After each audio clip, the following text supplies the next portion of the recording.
Alright, so the Eagles are at a turning point and we all see it. Meanwhile, it looks like Kelee Ringo may get his chance at CB2 after all, especially after Howie Roseman just added another familiar face at that position. Granted, it's not like Tampa Bay's all sunshine either, as they're already out one starter and could be out another. In this video, I'll share why it's such a big week for Kevin Patullo, go over all the other updates you may have missed, and hit on a hilarious opportunity that Philly has after the Bucs' latest gamble. Oh, also, the Eagles answer the question about CJ Johnson, and a lot of people aren't happy about it. Yet it's the very unexpected news regarding Nolan Smith and the plethora of other injuries that we need to talk about. So let's do that. But first, let's run it.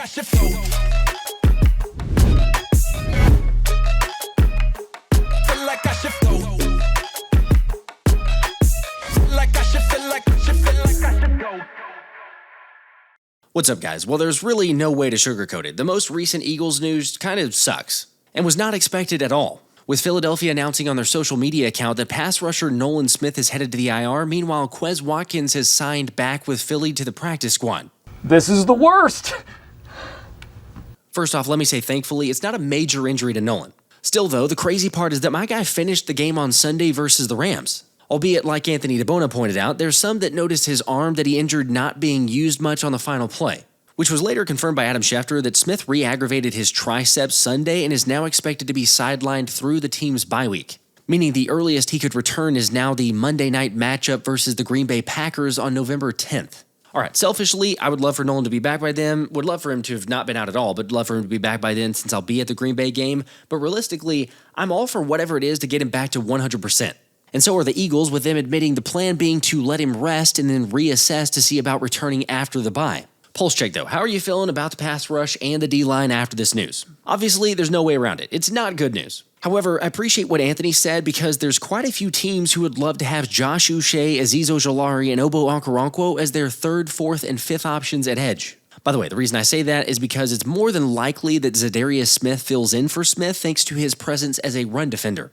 That way, you can allow the other backups to come in and play in more obvious pass rush downs. Because for those wondering why the sacks haven't been piling up, it starts first with the run defense. But don't worry, I'll get into that in a later video. Unfortunately, that wasn't all the news for the Eagles though, as they also broke the news that cornerback Jakorian Bennett and wide receiver Darius Cooper were headed to the IR as well.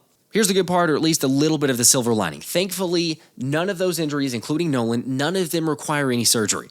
So the expectation is they're back by the bye week. Meanwhile, Philly signed safety Marcus Epps, tight end Cameron Latu, and cornerback Perry Nickerson to the active roster, along with linebacker Lance Dixon and cornerback Eli Ricks to the practice squad.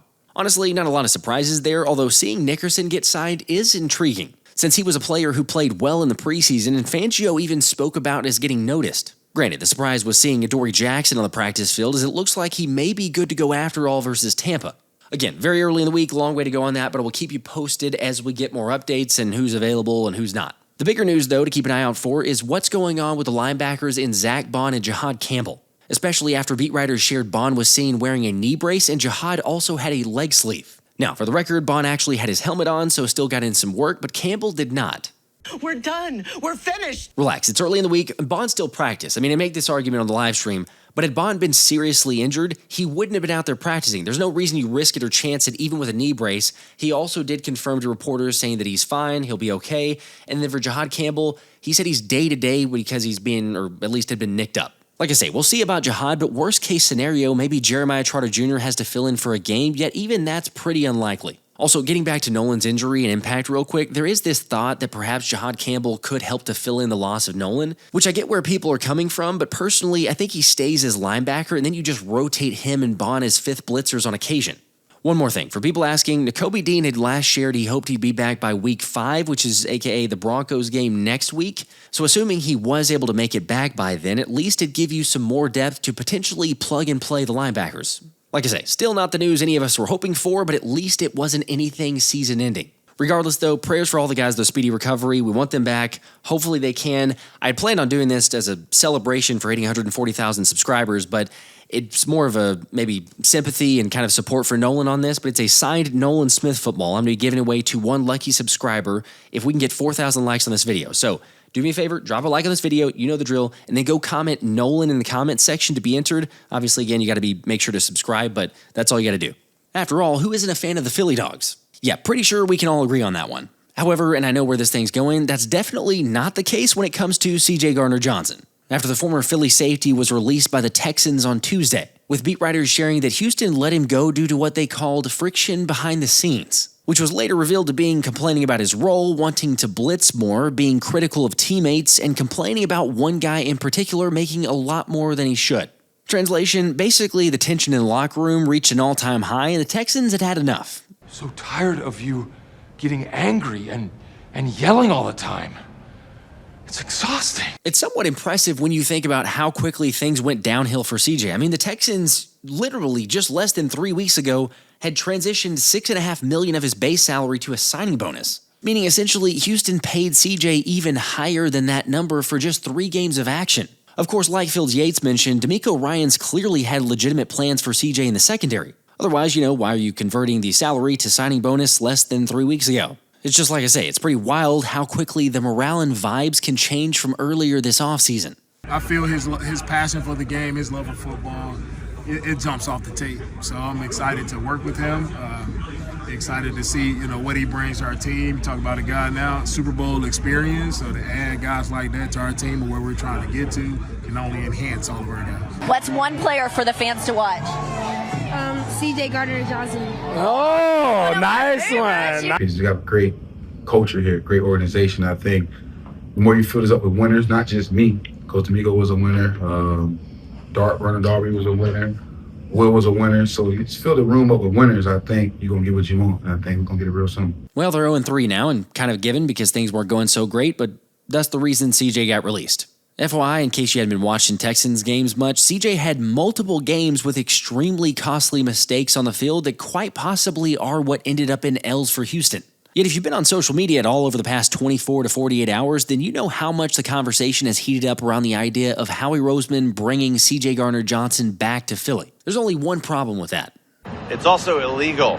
Okay, actually, there's some misinformation going around, but it turns out the Eagles could bring back CJ Gardner-Johnson if they wanted to, according to Ian Rappaport and a couple other NFL insiders. Now, I've talked about his issues inside the Birds locker room since back in the offseason when he was released, but for those that want to keep buying into it only being a cash-saving move, then we'll have to agree to disagree. Look, I had someone very knowledgeable of the situation tell me CJ had to go. Yet even if you aren't buying it, we're talking about a 27-year-old who's about to be on his 6th team in 5 years. I mean, at some point, you got to just look yourself in the mirror and recognize a common denominator.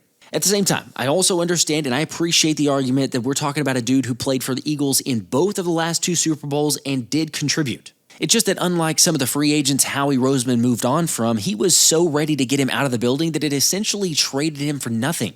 And again, for CJ to rub people the wrong way less than half a season into it where he got released should tell you all you need to know. Not a surprise, but I will be shocked if there's anything that happens between the Birds and CJ now. Are you interested in bringing CJ Gardner-Johnson back? I really am excited about the room that we have. I think they've done a really nice job to date. Got a good young player in Andrew Makuba, who's continues to get better. Just really excited about that room. Sydney's doing a really good job. He's doing a good job on special teams and doing some work on defense as well. So I'm really excited about that group and pleased with that group. By the way, I am curious, though, for those of you talking about bringing CJ Gardner-Johnson back or being high on that, like seriously, what's the biggest draw, the reason for wanting him to come back to the Eagles? Because if we're being honest, sure, Andrew Makuba is still developing and growing into a complete player, but Makuba is like a CJGJ, possibly better and without the baggage. Reminder, yes, CJ got all the interceptions and credit to him for those, but he also led the Eagles in touchdowns given up and missed tackles both years he was here. So like I say, very hard pass on adding him back to the roster. Although we did get a report that it sounds like the Eagles were very close to adding a high-profile guy to the roster this past offseason, but it didn't work. Don't worry, I'll get to that one in a second, but first I want to give a big shout-out to the sponsor of today's video, Mave. Because I can't tell you how much our dogs enjoyed it since we made the switch. Seriously, Dunkin' Donut go crazy at mealtime, and they've shown a huge improvement in their overall mood, energy, and allergies since we made the switch. Which is not really that surprising when you think about it, because Mave is one of the only human-grade, protein-rich raw foods for dogs made with real ingredients you can see and name just by looking. Yeah, we're talking no fillers, no additives, and the best part is that it doesn't require any prep. Go figure, just like our own personal health, how we eat ends up affecting our mood, energy levels, everything else, and the same goes for dogs. However, I was curious if we'd actually see a noticeable difference when it came to our dogs. But Dunk, our chocolate lab, had some serious digestive issues before this, and now they're completely gone. Just saying, it's no surprise that 90% of dog parents see health improvements in those areas, along with a strengthened immune system, a healthier coat, cleaner teeth, and fresher breath. All you got to do to get started is scan the QR code to give them the food they deserve. FYI, you can also click the link in the description and use code PHILLYSPECIAL to get 30% off your first order. Again, that's code PHILLYSPECIAL to get 30% off your first order with Maeve. All right, so over the weekend, Deion Sanders accidentally let it out that the Eagles called quarterback Shedeur Sanders on draft day to potentially draft him, but the interest was not mutual, since the 23-year-old was said to not want to be a long-term backup at quarterback for Philly, which is fine. On one hand, I don't blame him one bit for not wanting to be in QB1 shadow for years to come. Still, it's my personal belief that it was a mistake on Shedeur's part because the Eagles have been a quarterback factory and other guys have gotten different jobs, but you know what? It's his preference. However, like we see week in and week out, the Birds' offense isn't for everyone. I respect Philly. They are winning games. They're finding a way to win games. I can't stand to watch that offense. It's the most boring offense. Okay. Wow.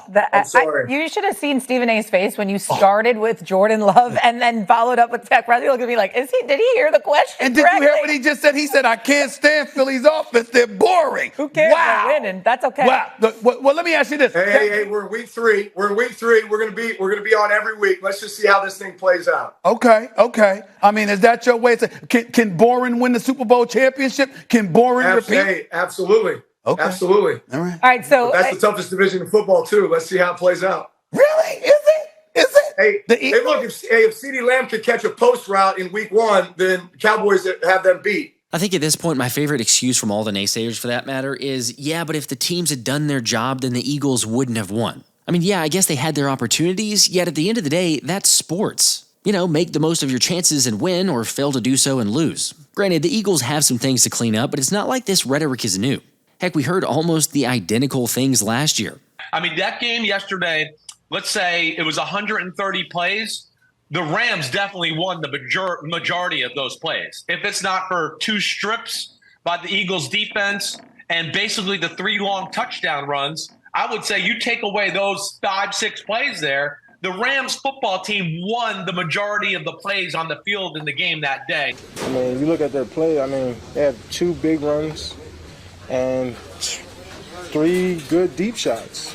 Other than that, we made them earn it, and you take away we really take away the scoreboard. It was about 5 plays that decided this game. I'm sorry, that's just like a loser's mentality. I mean, why or how do we even start getting into the argument of like, we take away certain plays there, but that one counts because why? It was a longer drive. It was a more sustained drive. I mean, the Eagles make plays when they need to. Other teams don't. Okay, fine. I get it that the Phillies got areas that they need to improve in. But for Drew Brees to try and argue the NFC East being the toughest division this year is a bit of a stretch. FYI, the Cowboys have allowed 92 points, good for 30.7 points per game this season, which for those counting is the 4th most through 3 games of a season in franchise history. In fact, Dallas has failed to reach the playoffs in all 3 of those previous seasons when they allowed that many points through 3 games. Plus, add insult to injury, and the Cowboys are set to be without CeeDee Lamb for multiple weeks after an injury against the Bears, and starting guard Tyler Booker suffered a high ankle sprain as well and is expected to miss 4 to 6 weeks. Oh, and now they get a angry Packers team coming to Dallas with Micah Parsons probably looking to prove a little something to his old team for trading him away. By the way, you can't deny how funny it is that left tackle Rasheed Walker's undefeated comments right before playing the Cleveland Browns lasted less than 72 hours. As a team, out of the fact, we've been playing pretty clean, but as far as the offense, I feel like O-line's been doing good. Jordan Love's been playing phenomenally. And, we all just been playing this thing, executing. That's why we're 2-0 right now. And then the goal is to, keep it going. But I think we can go undefeated. Daniel Whelan the hold. The kick is blocked. Good snap. Good hold. The kick is on the way. The kick is good! Well, I just think this league is such a week-to-week league, and you can never lose sight of that. And you can't take any moment, any game for granted. And the goal, and I've said it a million times to you guys, I don't think I've obviously said it enough to our team, the goal is to go 1-0 every week. And it pisses me off when we start talking about things outside of the next game, things that are way down the road. Like, focus on, keep the focus on the present, on the now, and worry about getting better each and every day. Amen. It's about stacking days and keeping this thing moving in the right direction. And I gotta say, the team does seem incredibly locked in. I mean, yeah, they're one of only 6 teams and one of only 3 in the NFC that are still undefeated. Now yes, the Tampa Bay Bucs are one of those teams, so it can't be overstated how big of a confidence builder it'd be to go into Tampa and beat Todd Bowles. After all, regardless of who's calling plays, Jalen Hurts and the Eagles offense have not had a whole lot of success against Bowles. But as long as they listen to the players and stay aggressive, I think they'll be all right. We got so many good players on this team, and at times, you can feel like we're being conservative, and I don't think it should be like that. I think it should, let your killers do their thing. No, I wouldn't say like conservative is the word. Third down and long. They'll hand it off to Barkley, and nothing doing for Saquon. Bringing it here and getting there. 4. And they'll hand it off and bring more boos as Barkley gets what he can. It's unacceptable. We play so many styles of football where in that first half, we got to get out of this playing not to lose. We got to come out aggressive and play our game.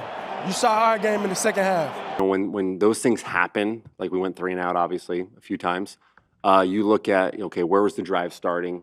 What was the breakdown on the play? What happened? How do we stop this? How do we get out of this? So I think when we look back on it, there's obviously things we can always learn from that. But you don't go into it saying like, hey, I got to be really conservative here. That's definitely not, something you want to do.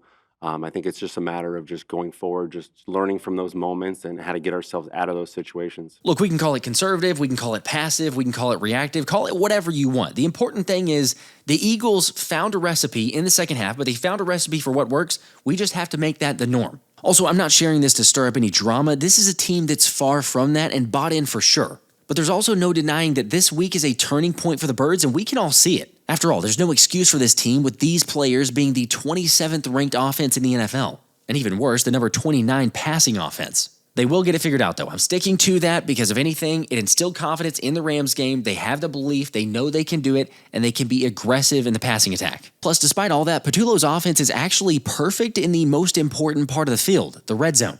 You heard me right. The Eagles lead the NFL in red zone offense at 100%, which, in case you didn't know, is the first time since at least 2000 that Philadelphia is perfect inside the 20-yard line through 3 games. Also, even with how abysmal most of the offense has been, the Eagles still rank 5th in the NFL in points per drive, trailing only Detroit in the NFC. Again, they can be better, they will be better, and the same for the defense. Yet the scary part is that Fangio's defense has allowed just 4.7 points per game in the second half this season, which ranks 2nd in the NFL.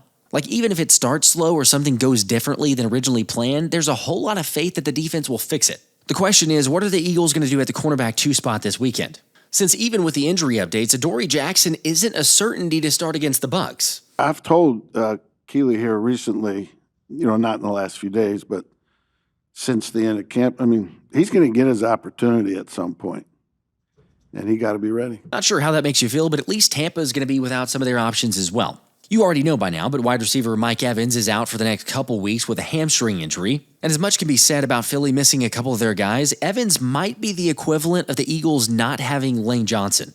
By the way, no reason to worry, take a deep breath. Lane Johnson should be good to go on Sunday. I was just using him as an example of the comparisons of Mike Evans and how he affects it for the Bucs. Because this is kind of crazy, but the Bucs have a 3-9 record in games without Mike Evans since 2014. In fact, just last year, the Bucs went 0-3 without Evans, but, for the record, that was also coinciding with Chris Godwin's injury. I don't know if you can replace him. Other guys can do other things, and we're trying to tailor towards those type of things, but you can't replace a Mike Evans. Okay, if Godwin's able to go, that certainly helps them, but right now, nothing's certain. Because although the Bucs wide receiver did return to practice Wednesday, along with left tackle Tristan Wirfs, with both players trying to get some work in, they've still got to get in a really significant amount of work and pass multiple tests to be cleared in time to play Sunday. Now, according to Todd Bowles, if it all goes well, they do have a chance to play against the Eagles. So I won't lie, seeing Chris Godwin pop up as a full participant for the Bucs on Wednesday was a little bit surprising, but still, Tristan Wirfs was limited, so we'll keep an eye out over the rest of the week. Yet even then, especially in the case for Godwin, I'd be surprised if he's not on a pitch count. But otherwise, it'll be up to rookie wide receiver Emeka Egbuka to do the heavy sledding for Tampa. And come on, after seeing Quinyon Mitchell trail and lock up Davante Adams for nearly the entire game against LA, I'm pretty confident Q can erase Egbuka from the game as well. Anyway, while Fangio is preparing to stop Baker Mayfield and the Bucs offense, Todd Bowles is very clearly doing whatever he can to stop the tush push. After it was announced that 437-pound nose tackle Desmond Watson was signed to the practice squad ahead of the matchup with the Eagles. I don't know if you've been following, but this was a guy who was so out of shape that he couldn't even stick on the practice squad. So honestly, I'm not sure he's really going to help even if they elevate him and make him active, but I can't appreciate trying to pull out all the stops to gain an advantage. It'll just be funny whenever the Bucs employ what many are calling the Tush Push stoppers in Watson and Vita Vea, and it still doesn't work. Either way, keep an eye on it because you know the NFL will be, especially after the injury that got Lane Johnson a neck stinger reportedly happened on the Eagles' first Tush Push against the Rams. And yes, that does mark the first notable injury on the league's most unstoppable play. Which we already knew this, but just one injury, watch how quickly the narrative shifts back to the Tush Push being unsafe for players instead of the impossibility to officiate. Alright, lastly here, I've had several comments and questions asking about the pass rush, and that's totally warranted. Heck, Fangio got the same questions and said overall it's been okay, but you still would like to get some more sacks. However, the Eagles are having more success than what the stat sheet might show. For instance, the Birds rank 13th in pass rush win rate, but they're currently tied for the third least amount of sacks. Now, not that it always works out this way, but typically over the long haul of the season, teams who are consistently generating pressure and winning against the pass rush will eventually see that number creep up. If anything, Fangio admitted the focus is on tightening up the run defense, and then it should end up having an effect on the pass rush as well. Anyway, speaking of the pass rush, make sure to drop a like on this video, leave a comment so you can get entered for this signed Nolan Smith football. And also, shout out to Sean Homenchak for winning the 2 Eagles tickets via the randomized spinner from the game recap video. Sean, aka A Burning Moose, congrats. I just need you to DM me on one of the socials or email me at the phillyspecialshow@gmail.com so I can confirm it's you and get the tickets to you. As always, if Sean does not claim them, I'll give them to somebody else. There'll be someone in the comment section of this video, so again, just one more reason to go ahead and comment. But like I say, all these giveaways, everything else, not possible without you guys passing 140,000 subs. Just flat out nuts. Can't thank you enough. We'll see you on the next one. Go Birds. This has been the Philly Special.